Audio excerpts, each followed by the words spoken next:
It was a warm summer night in 1968, in the quiet outskirts of Vallejo, California. The streets were mostly empty, save for a few cars cruising to neighborhoods, their headlights casting eerie shadows across the pavement. High school sweethearts Betty Lou Jensen and David Faraday were on a date, enjoying the peaceful night with a drive along the dark, deserted roads. The car came to a halt near a secluded area, a quiet spot where the two lovers parked to talk. They had no idea that they were being watched. A figure approached the car, a man wearing a dark hood and a black mask. Holding a flashlight, the man commanded them to get out, and without saying a word, he forced them at gunpoint to the rear of the vehicle. There, in the stillness of the night, the Zodiac killer took their lives in cold, methodical silence, his first kills marking the beginning of a spree that would haunt California for years to come. The police arrived soon after, finding Betty Lou and David's bodies. At first, it seemed like a random act of violence, a tragic tale of robbery gone wrong. But that night, a new terror was born. As the investigation began, they found no sign of robbery or personal motive. But then, in the coming days, the police received a chilling letter, signed by a man who called himself the Zodiac. "I like killing people because it is so much fun," the letter read. "It is more fun than killing wild game in the forest because man is the most dangerous animal of all." The Zodiac was no longer just a killer. He was a taunting presence.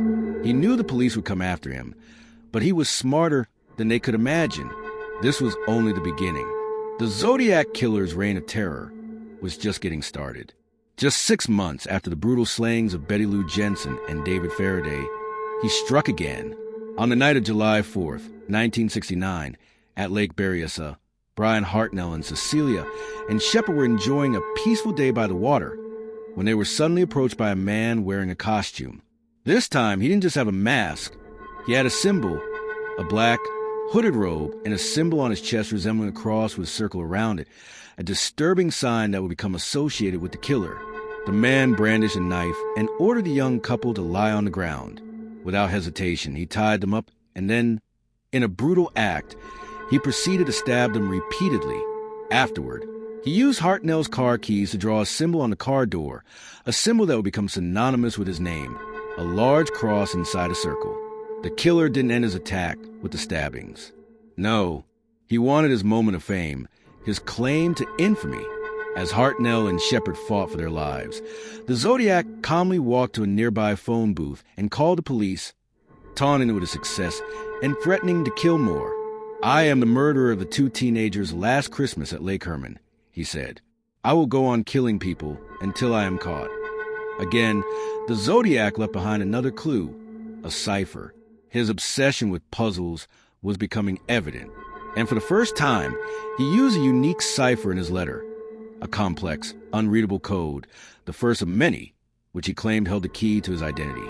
The Zodiac's letters became his hallmark. Each letter contained an unsettling mixture of taunts and threats, promising more murders if he wasn't taken seriously. But it wasn't just the content that frightened people. It was the ciphers, the unsolvable puzzles that he sent to press, challenging the public to decipher them. One of his most famous letters was sent in July 1969 to the San Francisco Chronicle, where he boasted about his killings, and included a 340-character cipher. He claimed that those who could solve it would discover his name. The media, desperate for a breakthrough, published the cipher, and the public became obsessed with solving it. Yet, even after months of analysis, the cipher remained unsolved, further elevating the fear and power the Zodiac held over the city. But it was the final lines of his letter that were truly haunting. "I will give you my name. I will not change my name because of fear of the police. I will keep my name." Despite the fear that rippled to the Bay Area, the Zodiac continued his game of cat and mouse. Police could only watch helplessly as the killer's taunts grew more audacious. The Zodiac's third murder was perhaps his most shocking. On October 11, 1969, he approached a young couple, Darlene Farron and Michael Mageau, parked in a remote area known as Blue Rock Springs. Just as he had done before, he approached their car and began to fire into it, hitting both victims. Darlene died at the scene, but Michael miraculously survived the attack. He would be one of the few who would live to tell the tale. The attack was similar to his previous ones, But this time, the Zodiac didn't just kill, he also left behind another signature. He used the attack as an opportunity to confront his victims face to face, taunting them with threats of death. As he left, he once again called the police from a nearby payphone, relaying the information about the shooting. Despite the public's heightened awareness and increasing fear, the Zodiac remained elusive. His ability to strike and vanish without a trace was terrifying, and his letters seemed to mock the authorities at every turn. By 1970, the Zodiac had left an indelible mark on the Bay Area, and his reign of terror was far from over. He had now claimed at least 5 victims, with multiple others thought to be potential targets. The police were under increasing pressure to find him, but every lead seemed to fizzle out. The case was growing colder, and the public's fear reached new heights. The Zodiac's letters kept coming, each more disturbing than the last. He promised to kill more people, and then inexplicably he stopped. The killings halted, leaving investigators and the public to wonder whether the Zodiac had grown tired of the killings being caught, or simply moved to another location to continue his spree. But then in 1974, a chilling letter arrived again, reigniting the hunt. This time, it was a confession to more killings that were never solved, as well as threats of more murder. But this was different. This time, the letter contained a cryptic statement that terrified both police and the public. "I am the Zodiac. The one you thought was dead, I have risen again." The hunt for the Zodiac killer, after all the attention, began to slow down. There were false confessions, leads that led nowhere, and the killer's identity remained a mystery. Investigators were no closer to catching him than they were when the murders began. He had vanished from the public eye, and the case was officially cold. The letters and ciphers continued sporadically, but each new piece of evidence only seemed to lead to more questions. Was the Zodiac still alive? Was he really just taunting the police, or had he disappeared completely into the shadows? As years went by, theories emerged. Was he someone close to the victims? Was he a maniac seeking fame, or a deeply calculated serial killer hiding among us? Theories, but no answers. Years passed. Then, in 2004, a breakthrough. An amateur cryptographer finally cracked one of the Zodiac's most famous ciphers. The cryptic message was decrypted, but the name it revealed, Sam or Samurai, left more questions than answers. It was too late for the original investigators to close the case, and no definitive answers were provided. But the killer's legacy lived on. By 2018, new forensic technology and modern DNA analysis had been applied to old evidence, but still, no match was found for the Zodiac's true identity. The case was reopened, leading to new investigations, new hopes, and new suspicions about the killer's identity. Was the Zodiac still out there? Had he changed his methods? Or had he been living quietly among the population, evading capture and leaving his legacy of terror to haunt the city of San Francisco forever? In 2021, a new theory arose. The Zodiac killer might have been someone from outside of the Bay Area. Investigators used new DNA samples to trace the suspect to distant relatives. A name appeared. Was it the Zodiac killer after all? Or was this just another red herring? The city is on edge again, wondering if they'll ever learn the true identity of the killer who haunted the Bay Area for years. Could this be the break that finally answers the question?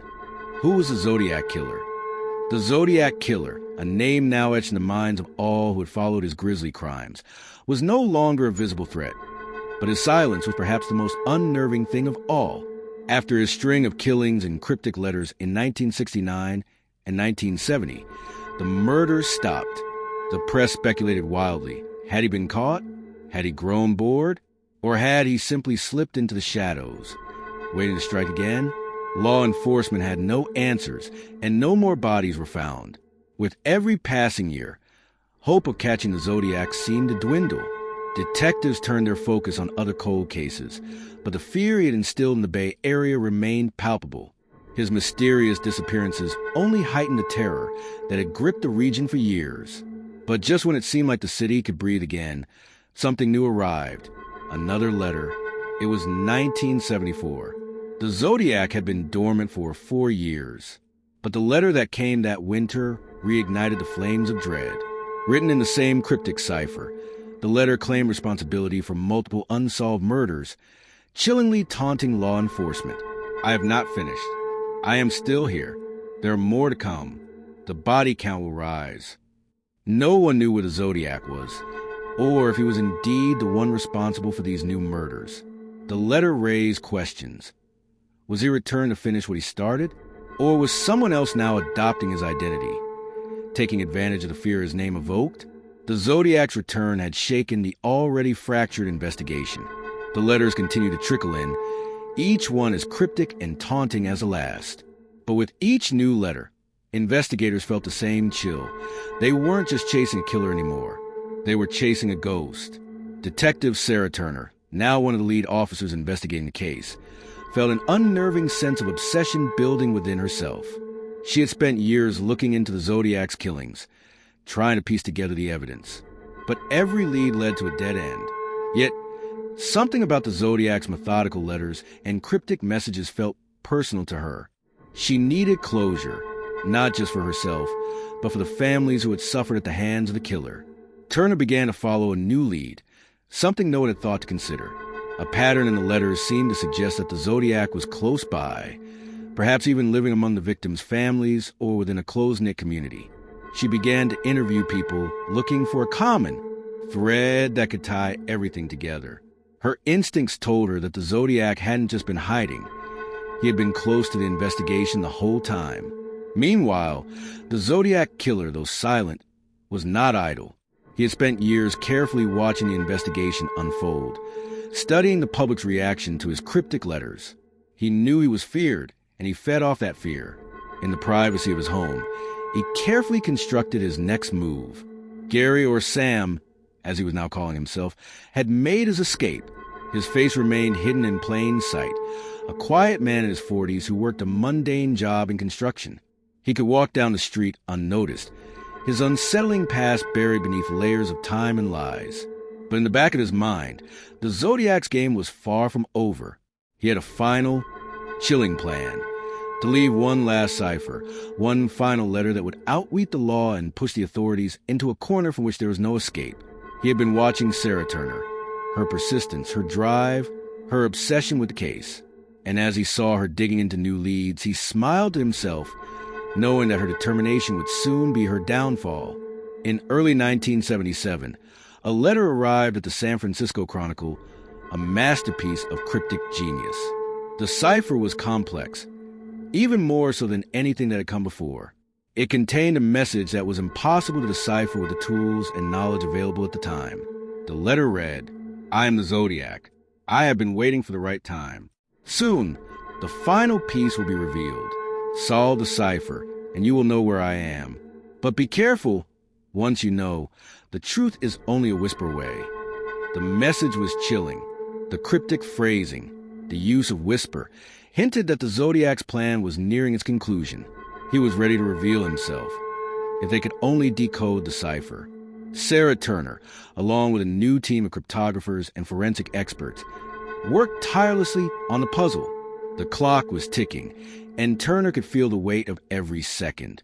She was closing in on the truth, but the fear was palpable.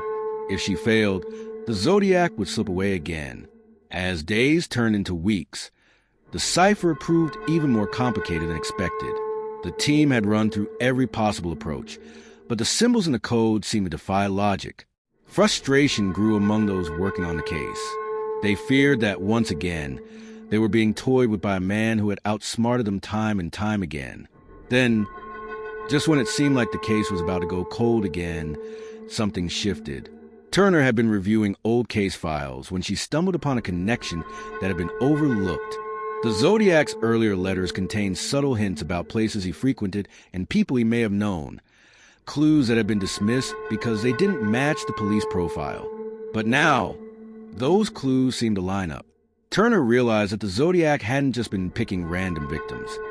He had been watching specific individuals.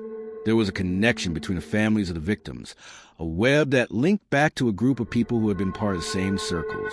Perhaps the Zodiac had once been part of a tight-knit community, and that connection was his true weakness.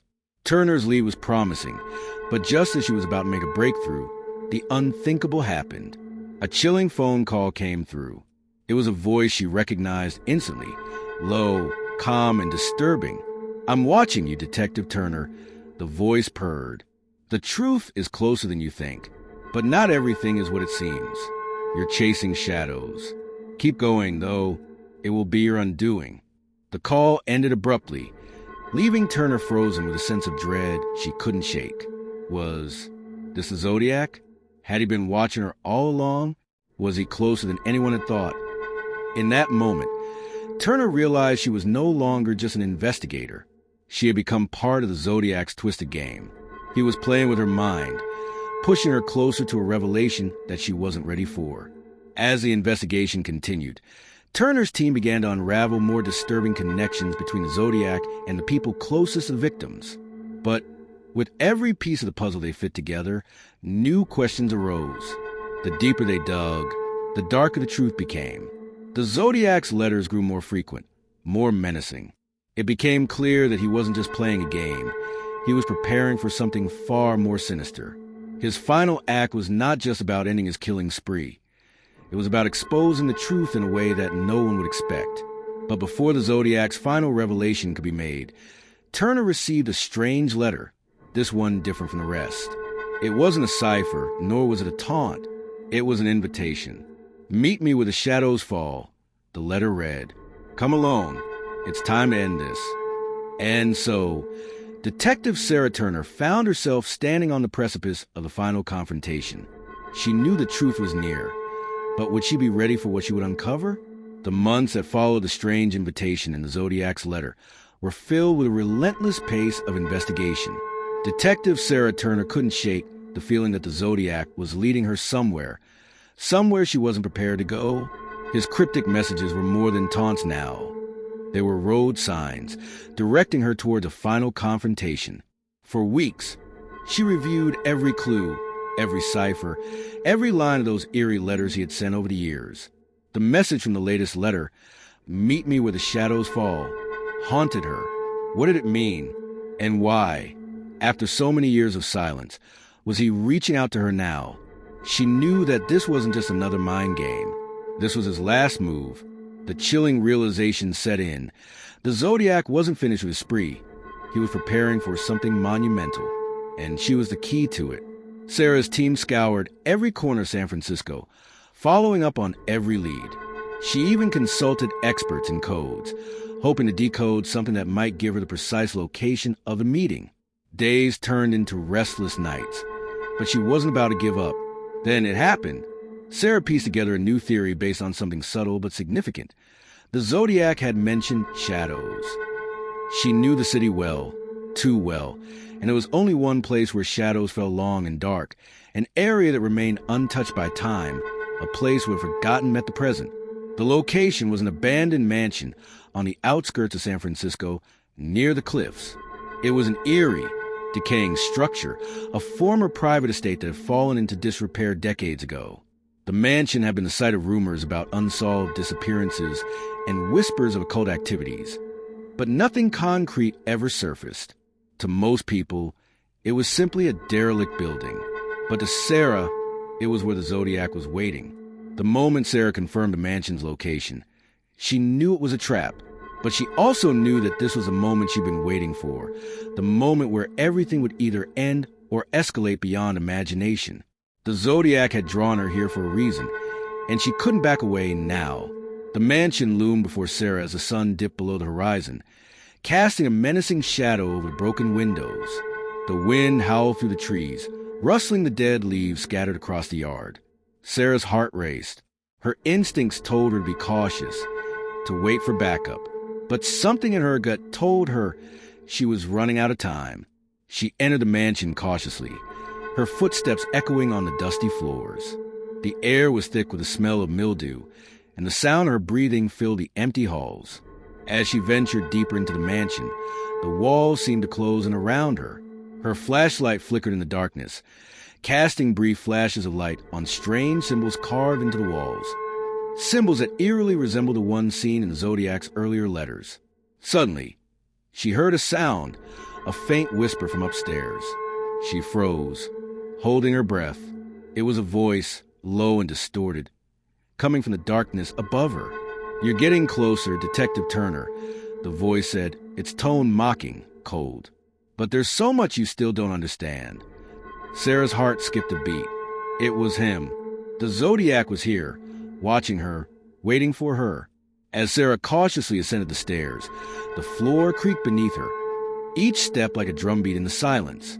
The shadows seemed to move, twisting and shifting as though alive. She could feel her pulse pounding in her ears, her fingers trembling as they gripped her flashlight and gun. At the top of the stairs, the hallway stretched before her, dark and uninviting. The doors to several rooms were ajar, but one in particular caught her eye, the door at the far end of the hallway.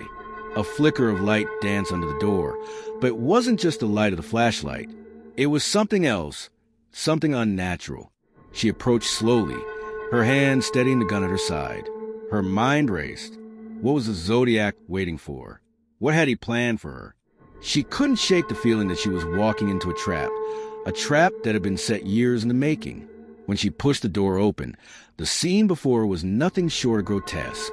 In the center of the room, illuminated by a single hanging light, was a table covered with strange artifacts, old maps, a typewriter, and photographs pinned to the walls.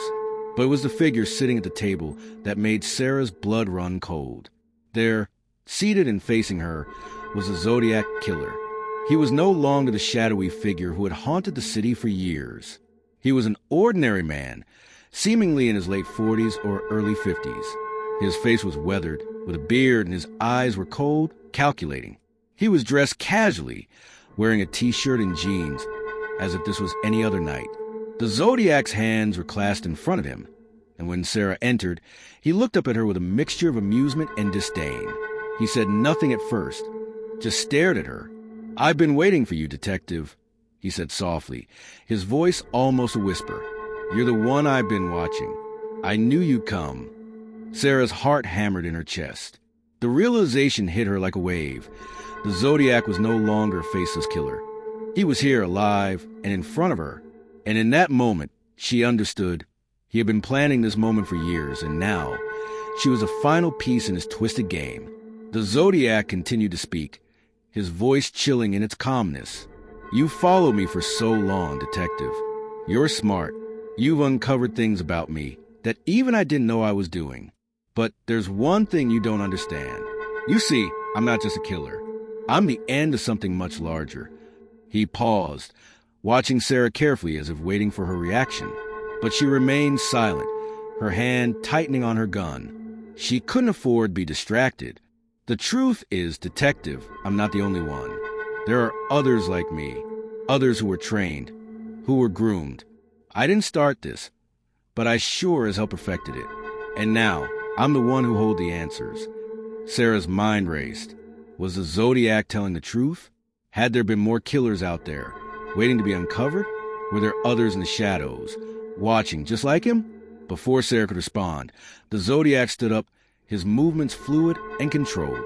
He slowly walked over to the wall, where a large map of California was pinned up.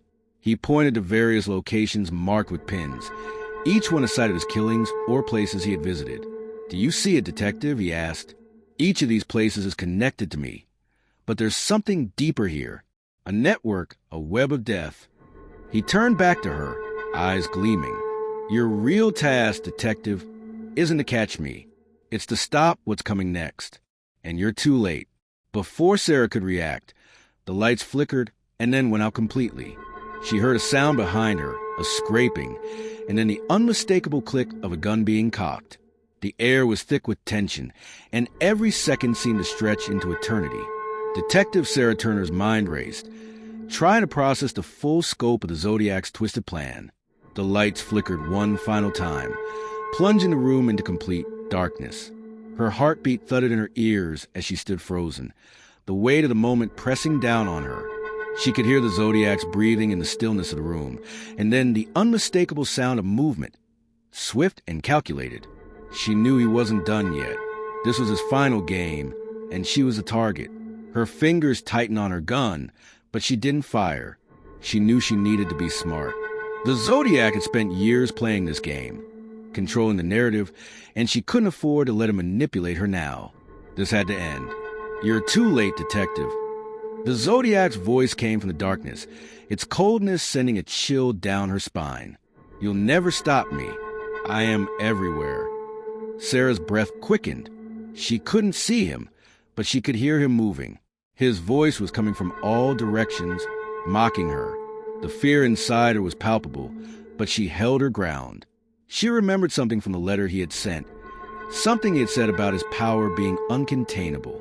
He thought he was invincible, that no one could catch him, but this was her moment, her chance to end it. "I've caught you before you could strike again," Sarah said, her voice steady, despite the fear clawing at her chest. "This game ends tonight." Suddenly, she heard a sound, a faint scraping of a chair across the wooden floor. She darted toward it, hoping to catch him off guard. Her instincts told her that he wasn't going to just let her take him easily.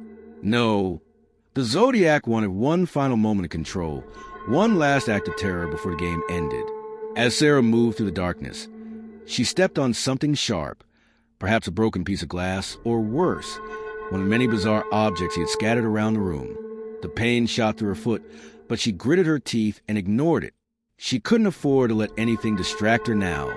The Zodiac's voice echoed again, but this time it wasn't from behind her. He was in front of her. "You think you've won, detective?" The mocking tone was gone, replaced by a chilling confidence. "I'll never be caught." But then, in the fleeting seconds of clarity before Sarah made her move, the Zodiac made a mistake. He stepped into the light, a flickering light from the emergency generator Sarah had triggered earlier, and in that instant, she saw him, the Zodiac killer. He was standing at the far side of the room, his eyes burning with a feverish intensity. The man who had taunted and terrorized the entire Bay Area for years was now exposed, his plan falling apart. The room had gone silent except for their breaths, the air heavy with anticipation. "It's over," Sarah whispered, barely able to believe the words she was saying. With a swift movement, she lunged forward, her hand closing around his wrist before he could react. His body went rigid, but he didn't fight back immediately. Instead, he looked at her with cold, calculating eyes, his final act of defiance. "You can arrest me, detective," he said softly, almost to himself. "But you'll never stop the chaos I've caused. You'll never stop the others." Sarah's heart skipped. The mention of others sent a wave of dread through her, but she couldn't let him manipulate her now. She reached for her radio and called for backup. "I've got him," Sarah said, her voice firm. "The Zodiac killer is in custody."